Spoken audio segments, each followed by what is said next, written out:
Here at Zip Tie Tech, we want to bring you the best technology videos on the internet, but we have a little bit of a problem. Our set sucks. The area directly behind the camera doesn't look too bad, but look literally anywhere else in the room and it's absolutely awful. Not to mention the fact that, man, there's a lot of echo.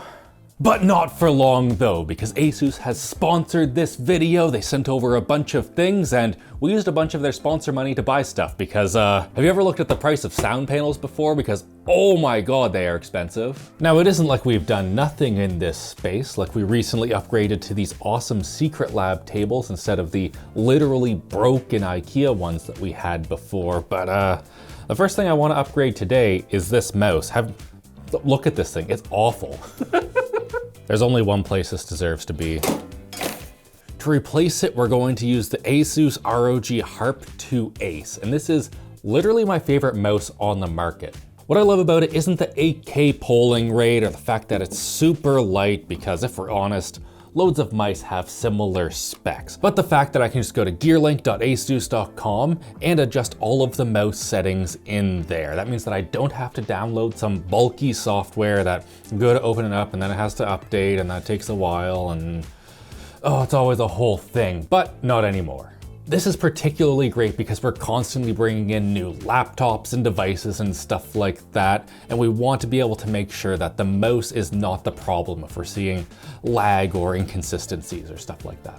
It's also only 48 grams, and the Asus Pro optical sensor is able to read up to 50 Gs of acceleration. If you're wondering, there's not a chance that you're ever going to be able to hit 50 Gs with your hand. MLB pitchers get like 12 Gs when they're whipping that ball. I was curious what would happen if you accelerated your hand at 50 Gs, and it turns out you'd mostly be fine. If you snap your fingers, your finger actually accelerates at like 120 Gs. It's friggin' wild. So you would be able to exceed the limits of this sensor if you were able to strap it directly onto your finger and do a snap and get 360 no scopes that way. But until that becomes a strategy, this far exceeds what you'll be able to do. At this point though, I am super done with looking at these poop beige walls. So let's clear this stuff out of here and get to painting. Oh, Andy, I'm really impressed by the painting job that your in-laws did here. He's a pro. Yeah, professional masking on these for sure. I think we need to get some new covers for outlets.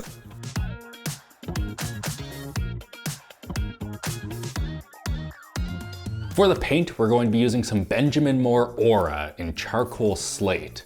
We decided to go with a middle gray so that we can bounce some colored light off of the walls and get some different vibes for different videos if we want. You do that with white and it'll just totally blow it out. Do it with black, you don't get any color, so we're going with gray. That is gray. It certainly is gray. Let's see our color on the stick of truth. Gray. All right, just right there. Sure. Send it. Send it. Heck yeah. Oh. That's gray, all right. Yep, that's definitely gray. Oh, it's gonna look so much better than the beige. Anything is so much better than the beige. 2 coats of paint and drying time later, and wow, this looks so much better. I do kind of wish that we'd spent some time like sanding and puttying the walls to cover up the sins of whoever the frig did this drywall, but we've turned a 10-foot job into a 2-foot job, so like, man, I'll take it as a win. To stop this room from being an echo chamber, which you can really tell right now, we got some sound panels. These are the Prime Acoustic Broadways, and they're actually made locally, and like, man, we need to shout them out big here. Not because they gave us a deal or anything, these things were $1,500, but because we just sent them a picture of the room and then they fully 3D modeled it, showed us where all of the sound panels should go, and then hand delivered them to the store so that we could pick them up the next day. So hopefully these really cut down on the reflections in here because Prime Acoustic has some of the best stuff in the business. Smells like glue. To attach the sound deadening to the walls, we use what are called impalers, basically drywall screw, and then whack her on.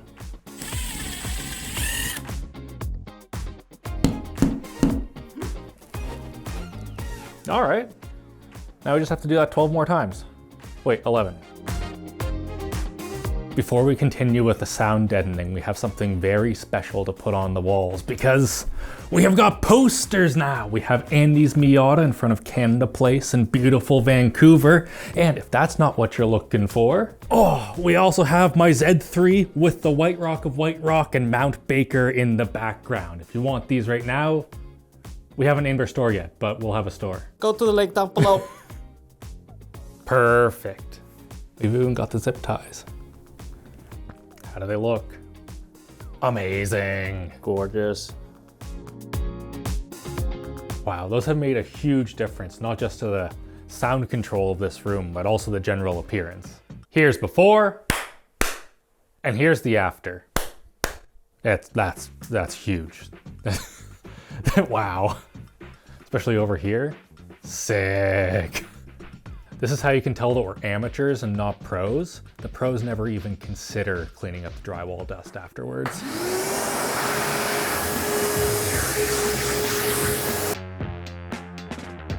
Now we need to build our gaming station in the back, and that starts off with this guy right here, the Asus Tough Gaming T500. Now what's really interesting about this is it actually does not use a desktop processor, but to bring down costs, because you know the economy is totally crap, they decided to use a mobile processor in this thing. In here we have an i7-13620H, and it's actually not too crazy to put a mobile processor in a desktop. People in places like Brazil have been doing this for ages, where you buy a mobile CPU off of AliExpress, throw it in a desktop, and then you have an overall much cheaper package. And also when you give desktop power and cooling to a mobile CPU, the difference is basically negligible. For our monitors, we currently have some perfectly fine ones that Andy just had laying around, but they could be a lot better. Oh, it's supposed to be a quick shot. Why is it not coming out?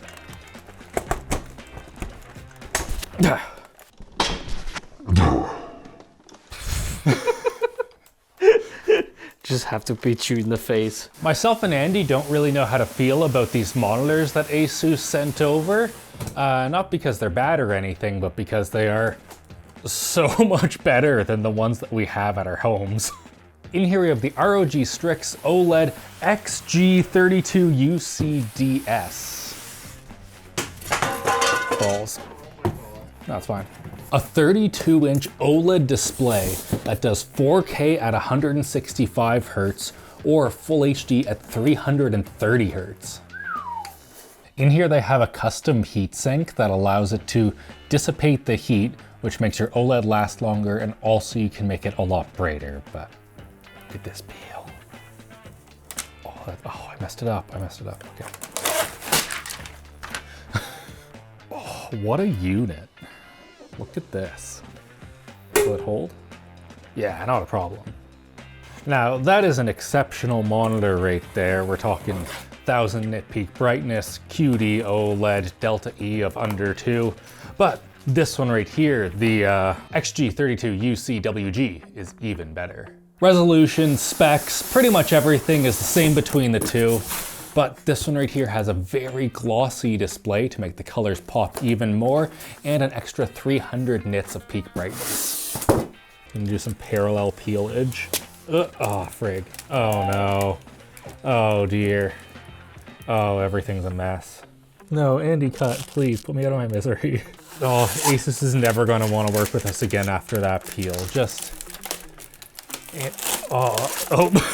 Wow, they give you a little bag in here too, I guess? To hold your cables and microfibers and stuff. Cool. Oh, wow. There we go. That's what we're looking for. Oh. That was a bit foul. I don't know, Andy. The WG has a slightly different glossy coating than the DS, and I don't think the viewers will ever forgive us for having a slightly different coating on the two. It's so obvious, isn't it? Right? Yeah. Right? Yeah. I really think this one right here should probably just go to my gaming computer, and we'll spare them seeing two slightly different glossy surfaces. Now all that we need is a keyboard, and we have got one of the most ridiculous ones that I could possibly imagine. This is the ROG Falcata. And it is named Falcata after a sword because it has been cleft in half. Before we go any further, I need to immediately remedy something. Copilot button right here. Get out of there. They include control in the box. Thank you so much, Asus. All right, are we good to start her up? Fire it up. Hell yeah. Wow, that is a lot of very nice monitor. Wow, the WG looks amazing. Like the DS, excellent monitor. QD OLED, great. But this new fancy coating that they have on the WG, oh my God, that is a dark black. Yeah, that's OLED right there. So dark down here, no like casting of the sun, but it's so bright on both of them. Holy crap, this looks great. Oh, especially the WG, oh my God, it looks so good.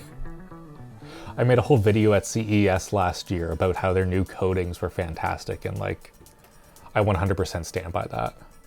Before we hop into a game, I just want to quickly shout out something super cool about the Falcata here. Now, it has an 8000 hertz polling rate, much like this mouse right here, but if you run every single key on your keyboard at 8000 hertz, it will decimate your battery life.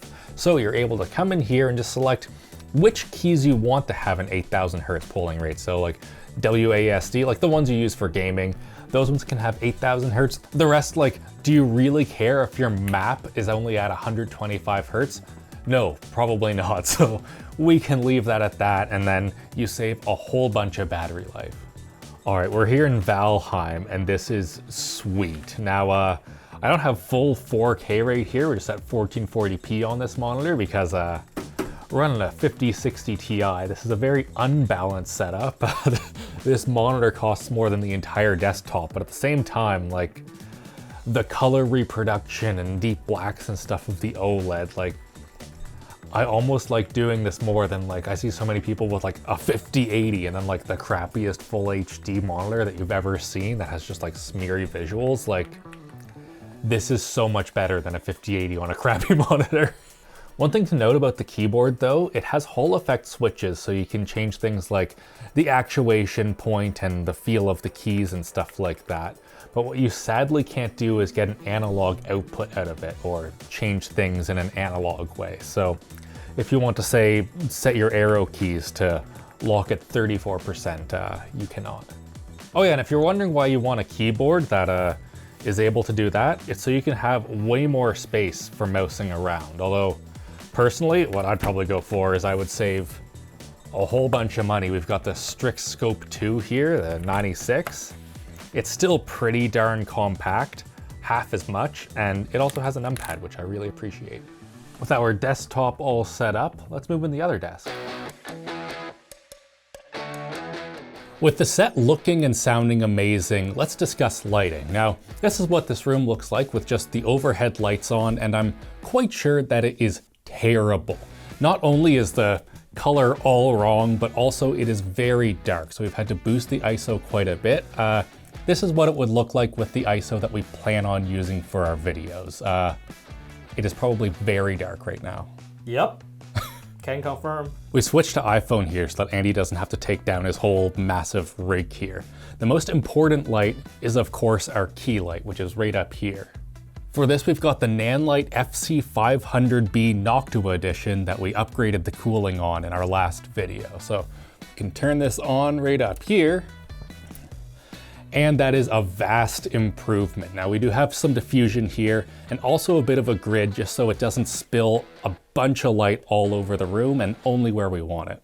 With just that one light and our house lights turned off, we can see that it is a vast improvement, but it could be a lot better. Like I think I'm getting lost in the background right now, and also there's some pretty harsh shadows on the side over here. To improve that, we have a backlight behind me. Now, this right here sort of adds some light behind you to create an outline, which is why it's really good to shoot portraits sort of with the sun behind your subject, so you get that nice strong contrast between them and the background. But it can feel strange though, having your backlight just coming from absolutely nowhere. So we're going to add in this lamp right here because you want your backlight to be motivated by a practical light. So you guys will be able to see this in the shot. And even though it won't be adding much light to me, it will be making it feel much more believable that there's another light behind me. So the color temperature of this and our backlight are matched. We also have a couple more lights back here, so it makes sense when you're watching the video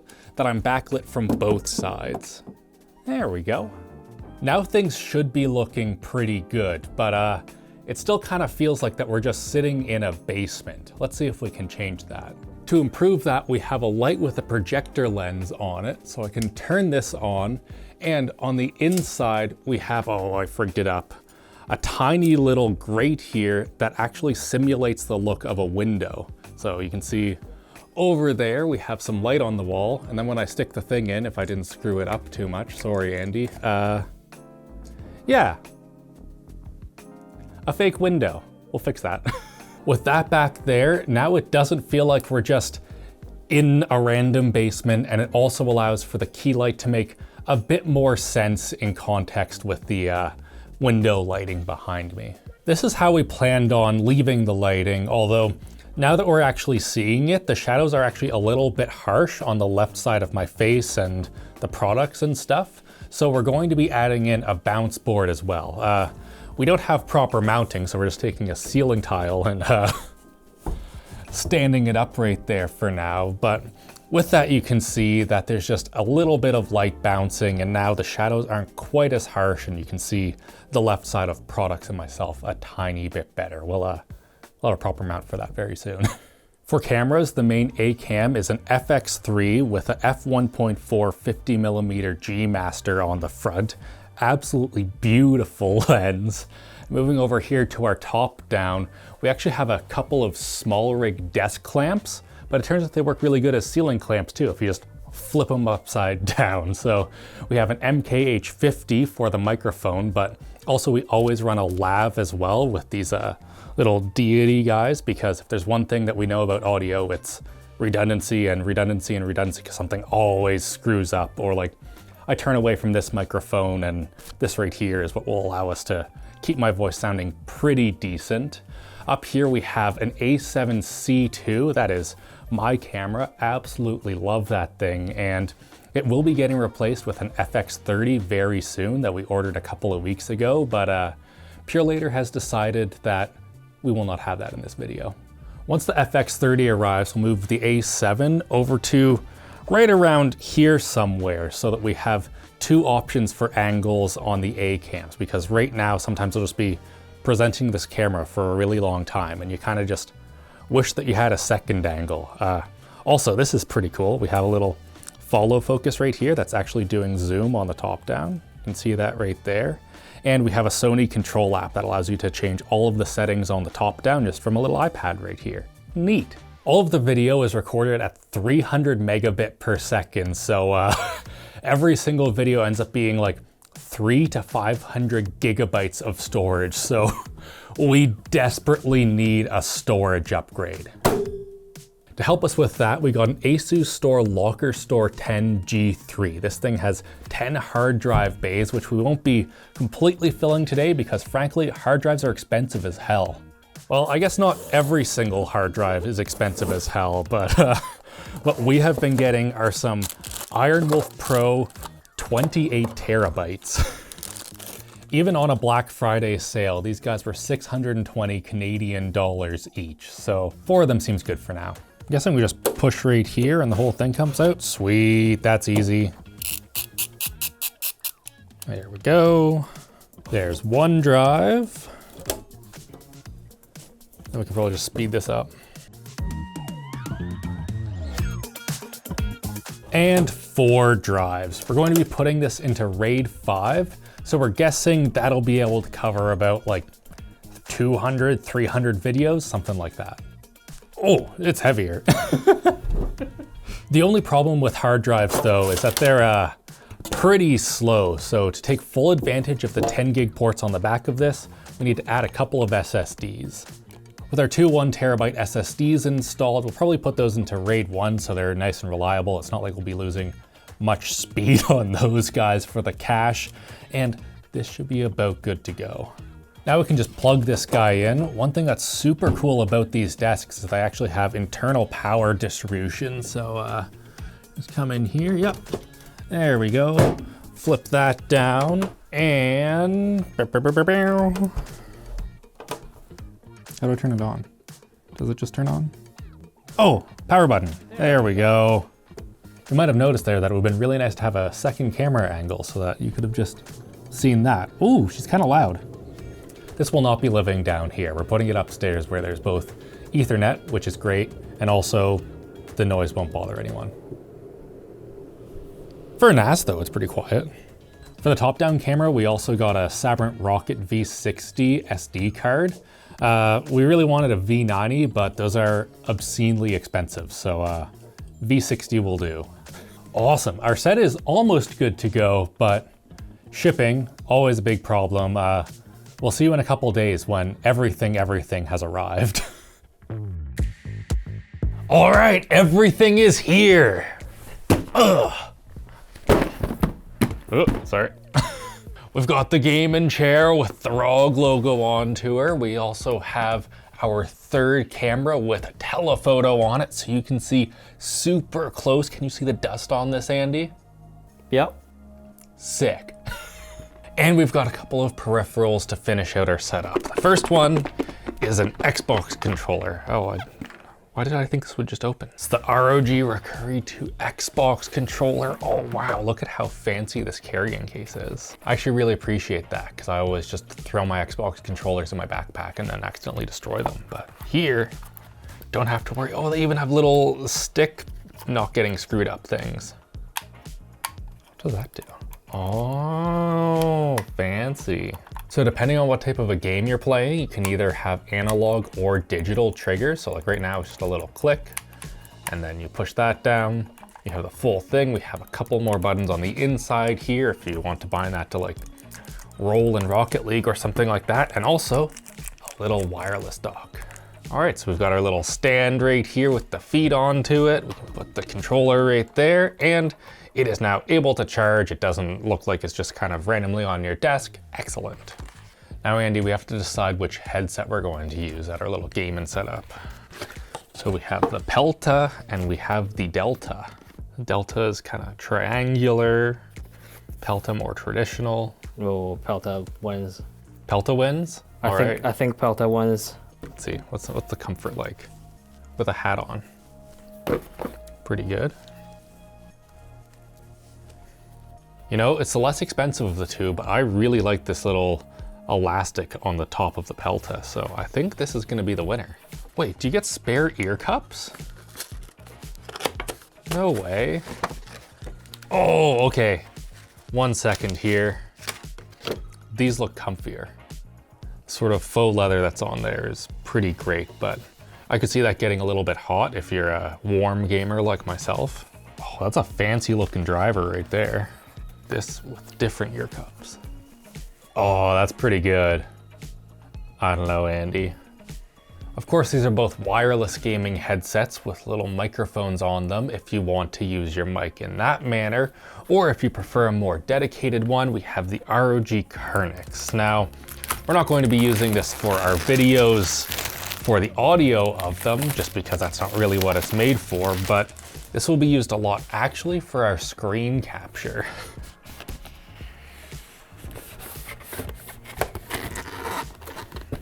This is a difficult box to open for this camera. See, whenever we start screen recording on the PC behind us, syncing all of the footage can be quite a pain. So if we just simply attach this microphone to it, then we can use that audio and the audio from my lav and this microphone. And with all of that together, it's super easy to get it all synced and in line. One thing that's also fun about this is it actually has an audio out on the back. I know that there have been a lot of times where my PC has been too far away to plug in my headphones, so it's really nice that you can just plug it into the back of your mic and boom, you're good to go. All right, Andy, what should we do now? Back to game! Back to games, heck yeah. I haven't been gaming at all ever since we started this company, so I'm a bit rusty at literally everything. You can't blame the gear today. Yep, I definitely cannot blame the gear. Oh no, this OLED screen only is getting me 0.3 milliseconds, and that's why I crashed that. This is literally how this game works though. You just throw yourself at a wall for like 15 minutes and then you get an absolutely incredible time. Don't crash that stupid thing. There we go. Got the author medal. Beautiful. Top. Oh, I didn't get a top 1000 BC. Frig, we need to improve. Do you have to say this D-pad right here is so nice and clicky? Oh yeah. So many D-pads on so many controllers are just completely slushy and I hate it. Well, you can just hear this. Not very satisfying. That's the good stuff right there. The headphones also seem like they are working quite well. The main things I'm finding with the headset is just simply how light and comfortable it is, and it's really nice not having any wires to frig around with. All right, I need to improve. Top 1000 in BC, that's our goal. Here we go, I think that's good. Another 0.4 improvement. Yes, there we go. Do you want to try, Andy? Sure. Oh geez, straight into a bobsleigh for your very first time in Trackmania. Oh my, oh! Yeah, I'm still driving the right direction. This is a brutal first map. That's way better, holy crap. Yeah, And there the you controller go. feels great. I like the clicky feeling. No, yeah, it's so clicky. It's awesome. Yeah.